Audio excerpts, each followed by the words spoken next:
The Epstein files loom large over tomorrow's deadline for Acting Attorney General Todd Blanche to respond to questions for the record.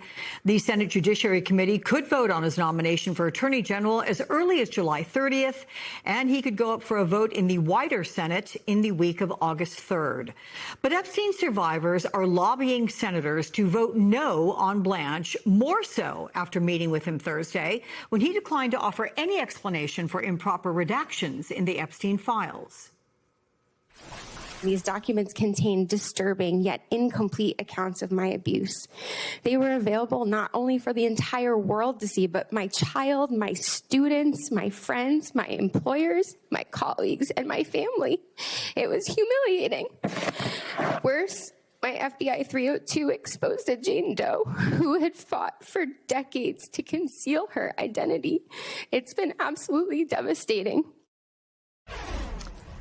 And Danielle Bensky, the woman who bravely shared that story with Congress, is joining me now. Danielle is a dancer, a choreographer, a teacher, and our friend.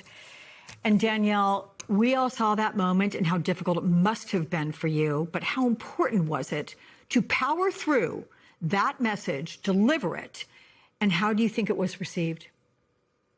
Yeah, I mean, it was incredibly important for the world to see just how bad some of these redactions were, but also something that I wanted to hit home more than I did, I think, was just, it wasn't just the redactions that were so bad. It's actually that perpetrators are also being concealed and their identities are being concealed. But it was just really important that our Senate understands and hears just how hard it's been and just how many redactions were failed, and the fact that we do have these investigative leads that are really not being pursued. So I think it was received mixed, you know. But these lack of redactions, was that an oversight in your mind, or was it intended to make you not want them to release more files? I mean, we never want it to feel like a chilling effect for other survivors, but I do think that, you know, for the first batch, I thought maybe, okay, this is careless. The second batch, it was like, okay, this felt a little more like intentionally careless. I don't know. It was really brutal for the second round, because everything that was released in the second round in January was, and the redactions were quite terrible. So by the third round, you really do feel like your government is doing this on purpose. And it feels. No, go ahead. I'm sorry. To understand. No, it really feels impossible to understand how, because my lawyers were already contacting DOJ. They had already reached out multiple times. We had other lawyers contacting DOJ. So then by the third round, when you see your name pop up in April, it's really hard to look at that and say, wow, your government is protecting you. So I do hope that it doesn't send a chilling effect to other survivors. When I was jumping in, I was going to say, a lot of the reason they didn't release all the files at the very beginning, because we're going to carefully redact everything. We have to go through and make sure it's done. You're like, what? When it was released, exactly. And it was horrific. I mean, and they took their sweet time in doing it. But as we talk about the survivors, Danielle, they have proudly, rather roundly, expressed their frustration after this Todd Blanche meeting. In fact, here's what Jess Michaels told me yesterday on this show. Take a listen. He minimized what we were saying. He kind of glossed over it. And it felt like we were hitting a brick wall when we were trying to talk with him about, but what about this? But why can't you look at that? We were giving him information that he could have talked with us about, but we were gaslit. We were skipped over. It was frustrating. Several of you have used the word gaslighting. So what happened in the room? What did you ask him? How did he respond? And did you feel that he was in any way interested in helping survivors get justice? No, I don't. I think, I've called it a tick the box meeting, which is exactly what it felt like.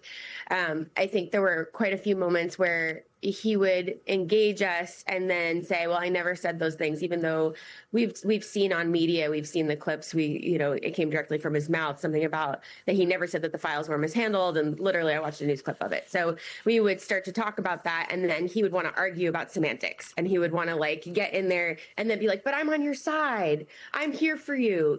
So that sort of feeling of, he was just really condescending toward us. And so I think instead of getting to the core of anything, we kept trying to come back to like the facts. We kept trying to like redirect and say like, can you give us anything in good faith? Can you say that you'll open an investigation? Can you say that you'll look at one of the referrals at least that Comer has sent you? Because that's your own party, right? That's the Republican Party that sent you and referred and said there are investigative leads to be followed. So I don't understand how he can see that and not follow what Congress is telling him to do. It was a lot of dancing around topics and getting caught in the weeds a little bit on semantics, and instead of actually listening to survivors or talking to us about, and that's the tactic, right? That's all part of it. So we were hoping that we got a little bit more clarity. Thus the gaslighting. But survivors have made that public service announcement urging senators to vote no on his confirmation. And here's a little part of that. Watch, everyone. Now, Todd Blanche wants to be the Attorney General of the United States. Todd Blanche had a duty to protect us. Instead, he protected the people who committed crimes against us. We deserve better. Our country deserves better. Vote no on Todd Blanche for Attorney General. So after the meeting that you've just described to us, Senator Tillis commended Blanche, saying he appreciated Blanche's willingness to directly engage and listen. So that's it? I mean, how do you interpret what Tillis is saying there, and how do you sense he'll vote? Yeah, I mean, that's when I was getting highly emotional the other day on the Hill. It was a challenging day for sure. And honestly, it's taken me like 2 days of being on planes and, sleeping it off to feel like I can even be in the world again. Because it does feel like, why isn't Senator Tillis seeing what we see, right? Why isn't he speaking to survivors? Can we have a meeting with Thom Tillis? Can we have a meeting with John Cornyn where we get to express, our frustrations, but not just our frustrations. That's never been what this is really about. We don't want to just air our grievances. We want to get to the bottom of things. We want to get those investigations going. We want to make sure that the DOJ is held responsible for the horrors and the things that they just the acts that they just committed.